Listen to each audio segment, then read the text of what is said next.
You are the beginning and the end. My mouth can't tell it all of what you've done for me. Onye dika gị Chukwu Olisa bi n'igwe. Eze n'eluigwe, eze n'ụwa.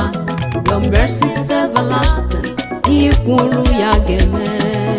Oh, Imela, Chimi Imela, Imela, Chukwuma na-eme mma. Imela, Chimi Imela, Imela, Chukwuma na-eme mma.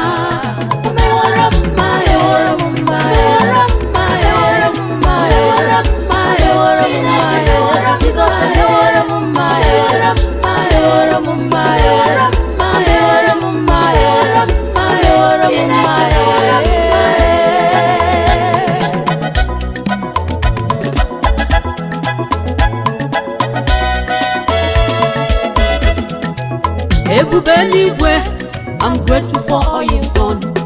I'm gonna change you alone are my anchor. My mouth is filled with joy, my soul is filled with peace. Onye dika gị Chukwu mara obi m. Igwe, igwe, igwe, igwe, igwe.